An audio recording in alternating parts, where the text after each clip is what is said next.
Okay, Bismillahirrahmanirrahim. In the last class, we covered the theory part of working capital management, and we did couple of questions as well. So, I think first three questions we did, which were related to this working concept of cash conversion cycle. कर लिए थे? हाँ, upload नहीं किया, अभी कर देते हैं। ये फर्स्ट थ्री क्वेश्चन जो थे ना, ये हमने कर लिए थे। वेरी सिंपल, ये पहले तीनों क्वेश्चन बहुत मैंने बल्कि पहले दो तो सॉल्व ही नहीं किए थे, इसलिए कि सॉल्व ये है इसका आंसर। कैश कन्वर्जन साइकिल का फॉर्मूला है simple, inventory conversion period plus receivable collection period minus payable deferral period. तो ये जो क्वेश्चन नंबर 1 है, इसमें तीनों चीजें मेंशन है, तीनों चीजें गिवन है। इन्वेंट्री कन्वर्जन पीरियड भी दिया हुआ है, रिसीवेबल कलेक्शन पीरियड भी दिया हुआ है, और पेएबल्स डेफरल पीरियड भी दिया हुआ है। तो simply we have to put these values into the formula, answer हमारा आ जाएगा 42 days. Cash conversion cycle basically बताता है कि हमारी जो इन्वेंट्री है वो कितने दिन में उसका साइकिल है कि वो कंप्लीट कैश में कन्वर्ट होता है, ठीक है ना। इन्वेंट्री कन्वर्जन पीरियड यानी इन्वेंट्री की जो कन्वर्जन है, इन्वेंट्री कन्वर्ट होती है इनटू अकाउंट रिसीवेबल और अकाउंट रिसीवेबल कन्वर्ट होते हैं इनटू कैश, ठीक है ना। अब ये पूरा साइकिल है, और इसमें कुछ टाइम हमें इन्वेंट्री क्रेडिट पे भी मिल रही है, जो कि हमारा पेएबल डेफरल पीरियड है, वो इसमें से हम माइनस करके तो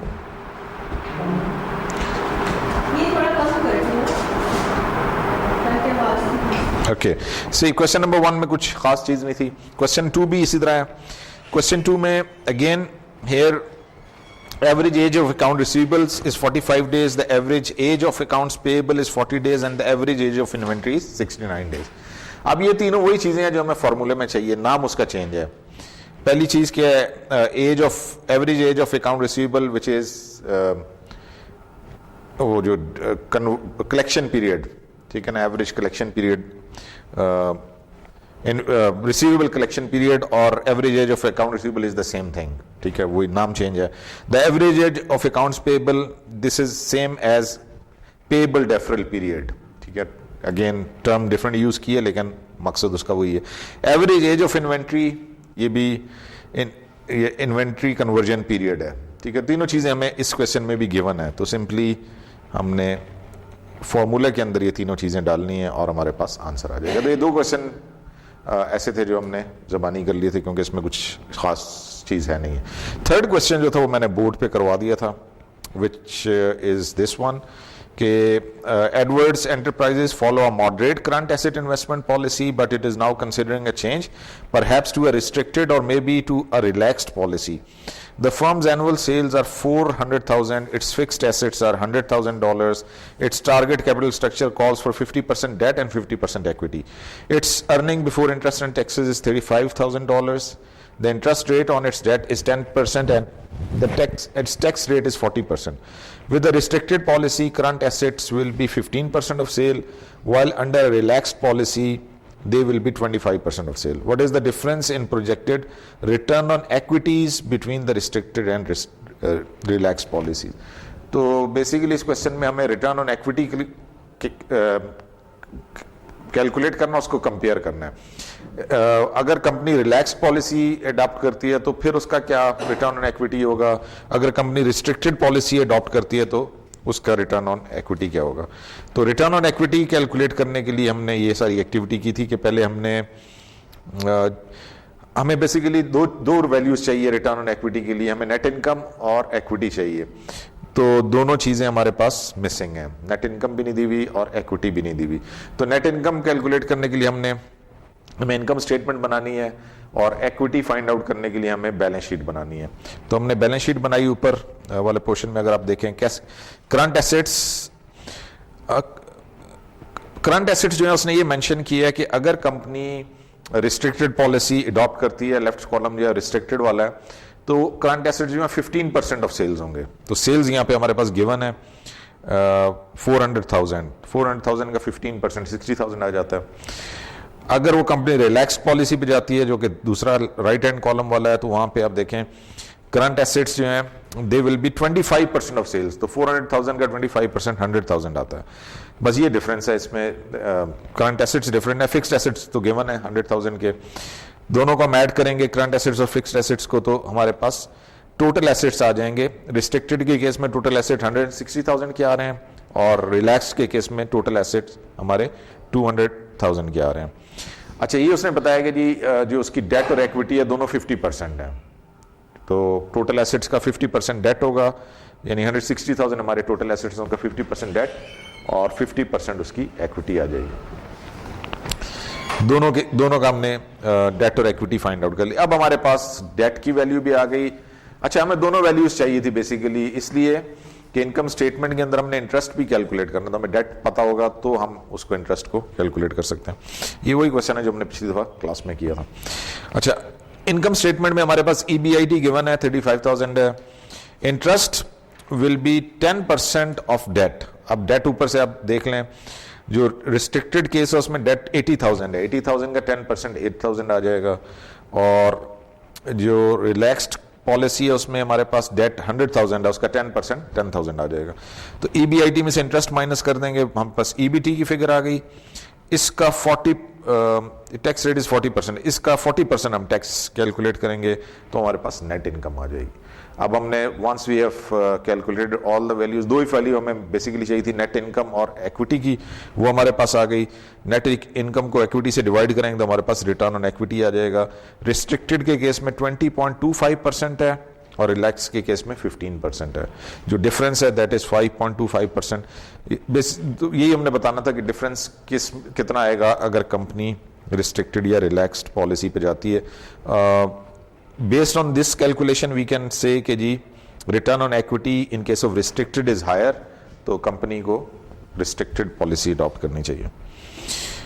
ये क्वेश्चन हमने लास्ट क्लास में किया था। आज का जो हमारा है वो ये क्वेश्चन 4 से स्टार्ट हो रहा है। Day sales outstanding, DSO, day sales outstanding, कितने दिनों में हमारे पास अकाउंट रिसीवेबल्स की कलेक्शन हो रही है। Data on Schick Incorporation for 2012 was shown below along with the days sales outstanding of the firms against which it benchmarks. The firm's new CFO believes that the company could reduce its receivables enough to reduce its days sales outstanding to the benchmark's average.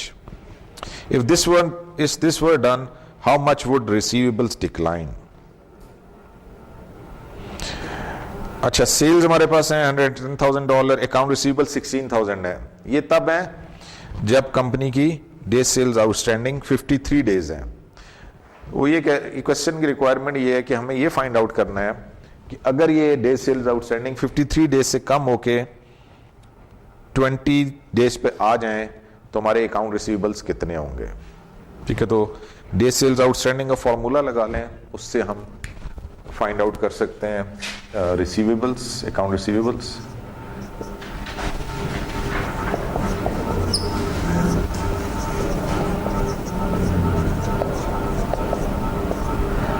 अब company जाना कहां पे चाह रही है, company 20 days पे जाना चाह रही है, तो डे सेल्स आउटस्टैंडिंग 20 आ गया।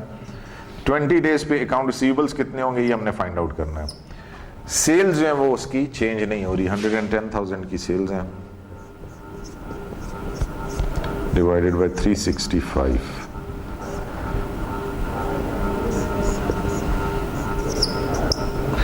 ये सॉल्व करके इससे मल्टीप्लाई हो जाएगा 20 से, तो हमारे पास अकाउंट रिसीवेबल्स निकल आएंगे। कितना वैल्यू क्या आती है, 110,000 को 365 से डिवाइड करें और 20 से मल्टीप्लाई कर दें।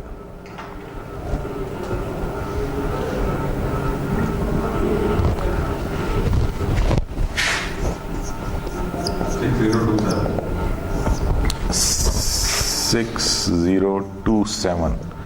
ओके, सो चेंज कितना आया अकाउंट रिसीवेबल्स के अंदर, difference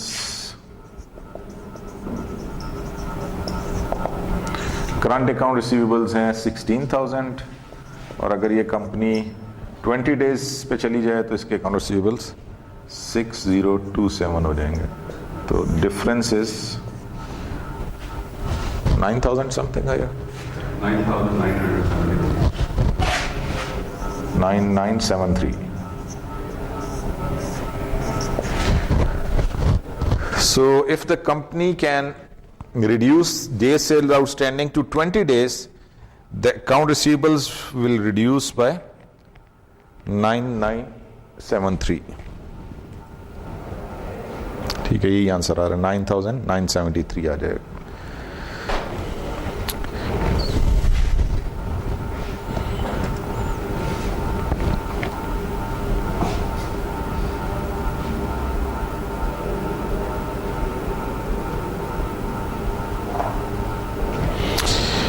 Inventory conversion period.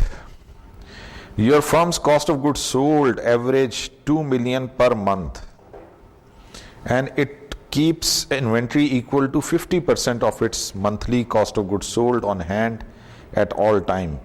Using a 365-day year, what is its inventory conversion period?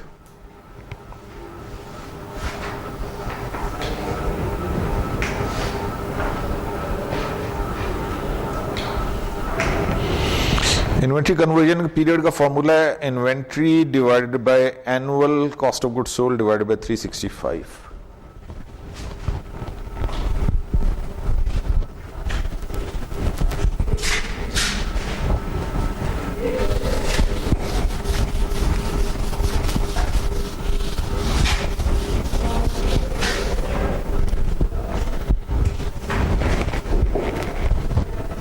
Question number 5, inventory conversion period.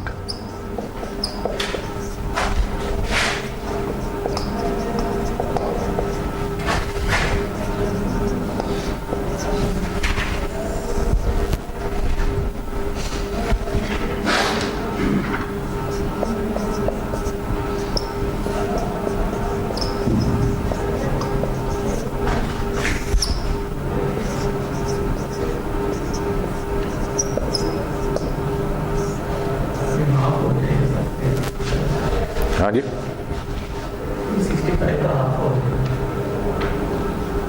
365 का ऑफ हो जाएगा, मतलब वो इन्वेंट्री जो है, इन्वेंट्री वो हाफ होगी। हाँ, कॉस्ट ऑफ गुड्स सोल्ड का 50%, तो अगर 2 मिलियन है inventory cost of goods sold, तो इन्वेंट्री 1 मिलियन है। ठीक है, इन्वेंट्री 1 मिलियन आ जाएगी, 1 मिलियन की इन्वेंट्री आ जाएगी। अच्छा, अगर हम एनुअल पे जाते हैं, 2 मिलियन पर मंथ आपका कॉस्ट ऑफ गुड्स सोल्ड है, तो पूरे साल का कितना होगा? 24 मिलियन हो जाएगा। 24 मिलियन 365।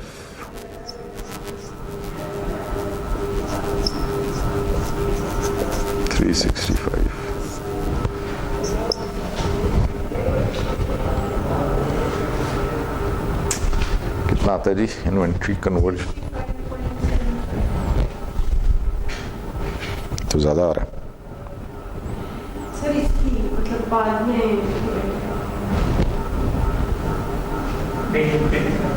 1 मिलियन को उससे डिवाइड भी करना ना उसको। 15.2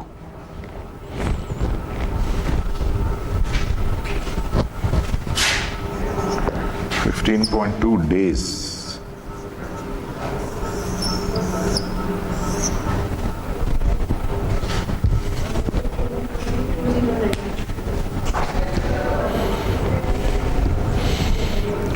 .21 भी हो सकता है।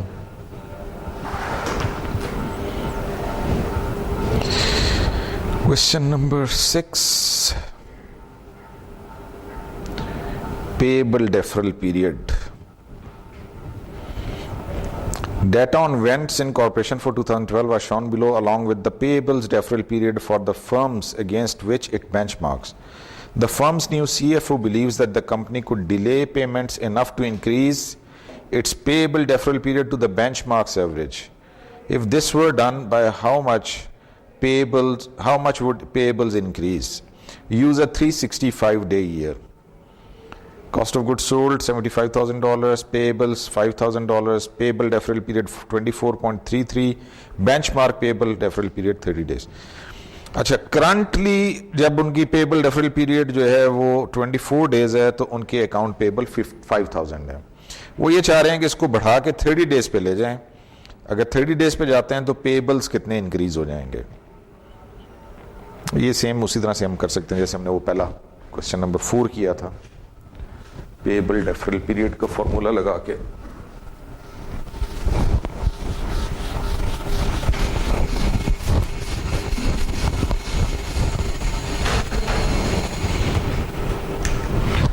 क्वेश्चन नंबर 6,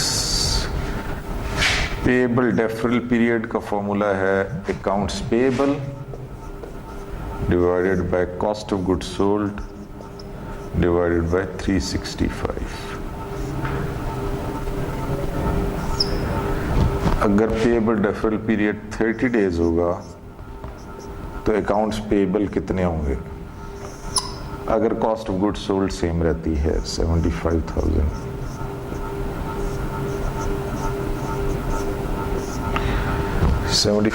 को 365 से डिवाइड करेंगे और जो आंसर आएगा उसको 30 से मल्टीप्लाई करेंगे तो आपके पास अकाउंट्स पेएबल निकल आएंगे।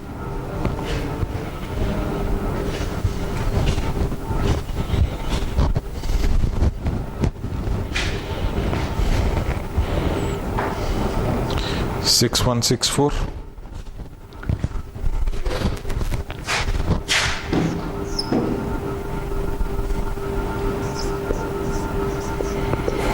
अब ये इंक्रीज कितना हुआ?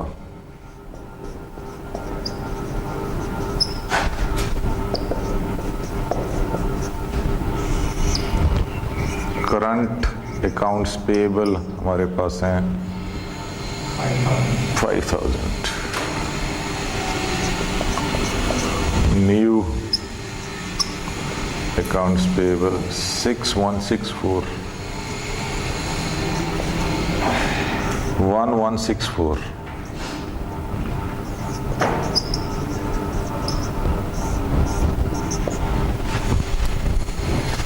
increase in accounts payable 1164.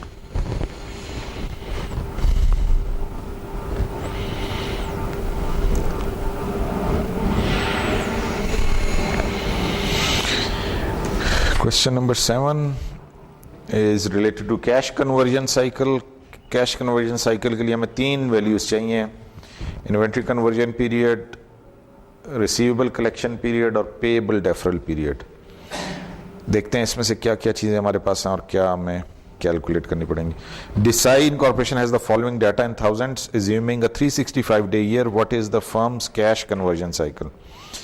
Annual sales हमारे पास 45,000 है, annual cost of goods sold 30,000 है, इन्वेंट्री $4,500, अकाउंट रिसीवेबल्स $1,800 और अकाउंट्स पेएबल $2,500। बेसिकली तीनों चीज़ें कैलकुलेट करनी पड़ेंगी ना। जो फॉर्मूला है कैश कन्वर्जन साइकिल का उसकी तीनों चीज़ें हमें फाइंड आउट करनी पड़ेंगी।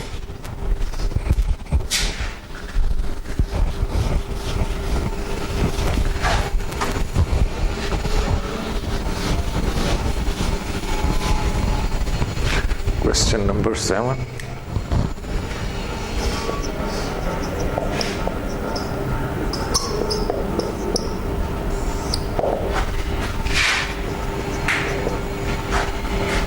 Inventory conversion period plus receivables collection period minus payable deferral period. पहले inventory conversion period का formula inventory divided by cost of goods sold divided by 365. Inventory 4,500 है, annual cost of goods sold 30,000 divided by 365.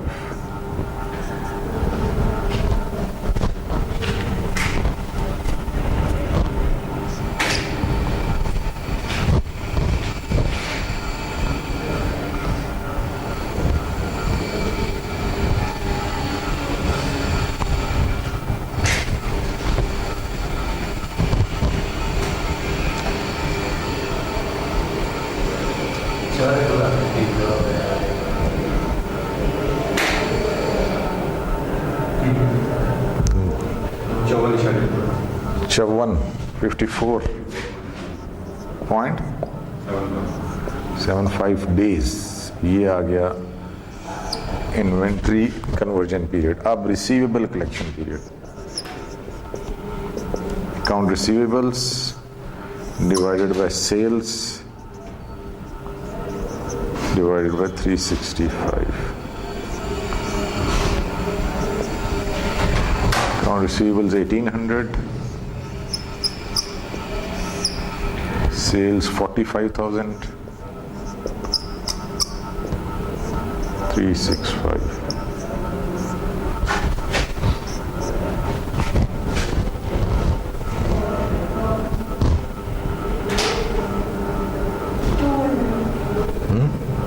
कितना? 21. ज्यादा नहीं आ रहा. 14.6. हाँ, ये कुछ 6 पूरा बस डेज. थर्ड है payable deferral period.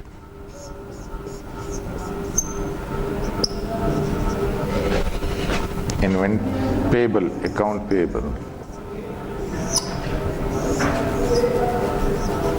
Cost of goods sold 365.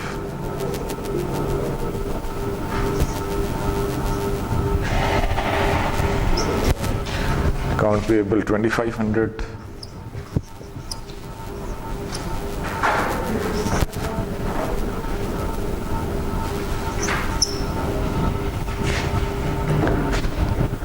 $30,000 divided by 360.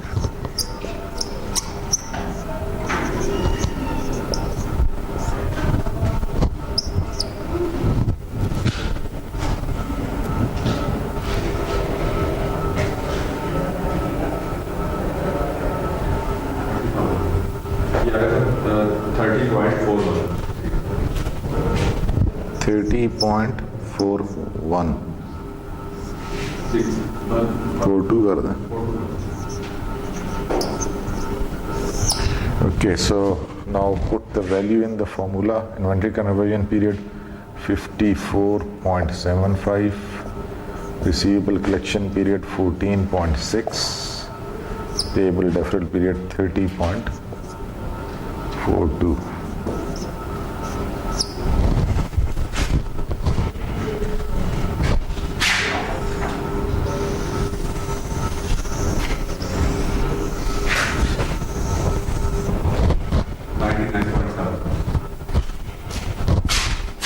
$99.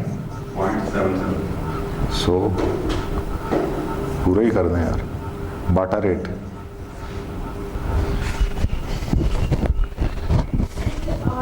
क्या है? Receivable collection period. Question number 7 कुछ गड़बड़ है. 54.75, 14.6, आखिरी वाला 30.42. ठीक है, तो आंसर में कुछ गड़बड़ है. सारे नहीं जमा, आखिरी माइनस है. ये माइनस करना है, तो ये आएगा 38.93.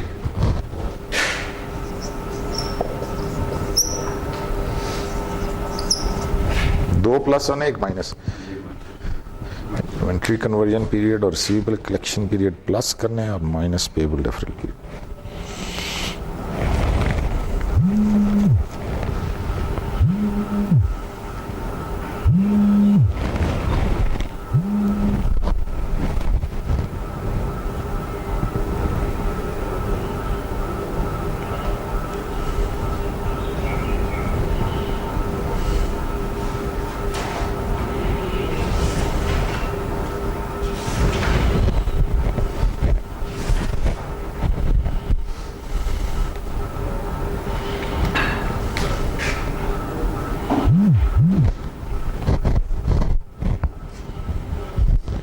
Question number 8 is related to cash budget. Multitech Corporation budgeted monthly sales are 5,000 and they are constant from month to month. 40% of its customer pay in the first month and take the 2% discount, while the remaining 60% pay in the month following the sales and do not receive a discount. The firm has no bad debts. purchases for next month's sales are constant at 50% of projected sale for the next month. Other payments which include wages, rent and taxes are 25% of sales for the current month. Construct a cash budget for a typical month and calculate the average cash gain or loss during the month.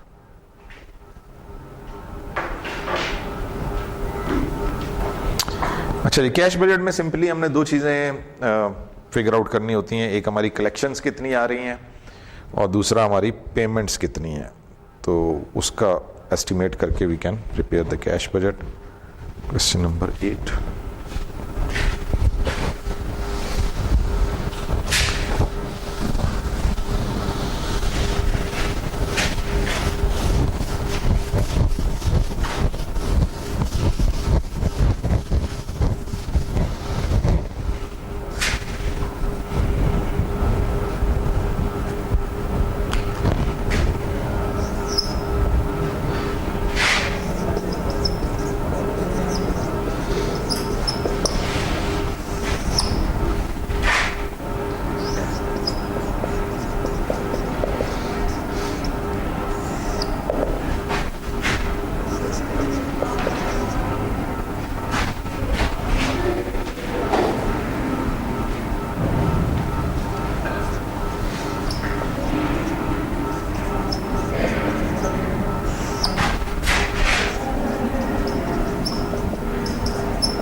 Previous month, current month और next month.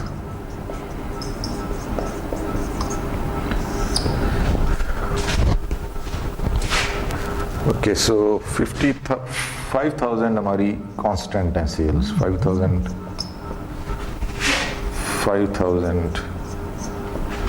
और 5,000।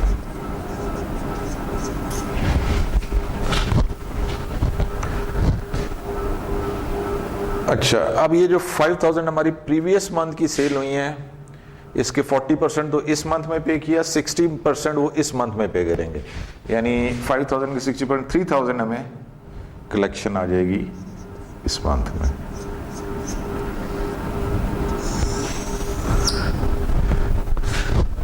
ठीक है, 3,000 कौन सा? इसका जो previous month का जो सेल्स हैं उसकी 60% कलेक्शन हमें इस मंथ में हो। और जो हमारी करंट मंथ की सेल है 5,000, उसका 40% हमें कलेक्ट होंगी, लेकिन उस पर 2% डिस्काउंट भी है।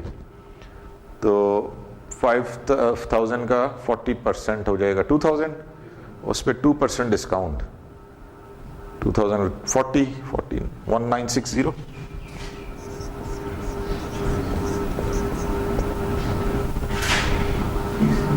What is the 60? 19, हाँ सॉरी 60, 40 रुपये डिस्काउंट। अच्छा, ये 60% ऑफ प्रीवियस मंथ सेल है,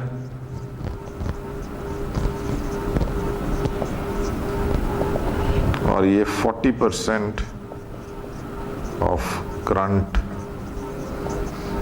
मंथ सेल है, लेकिन इसमें 2% डिस्काउंट भी है। तो ये हमारे पास टोटल कलेक्शंस जो आ रही हैं, दोनों को ऐड कर लें तो 4960।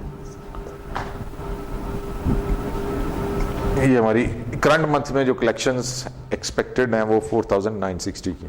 अब payments,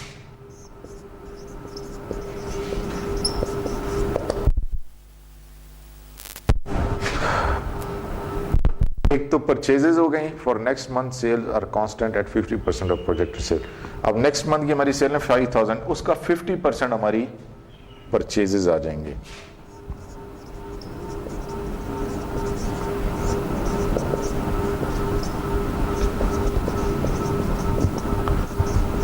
% of next month's sale.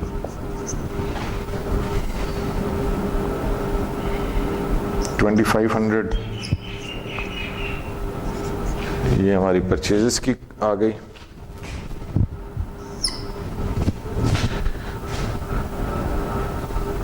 Other payments which include wages, rent and taxes are 25% of sales of the current month. Other payments.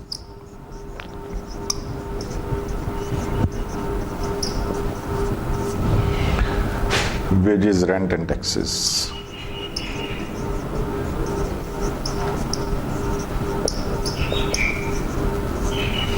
%25 of current month, 5,000 है उसका 25%.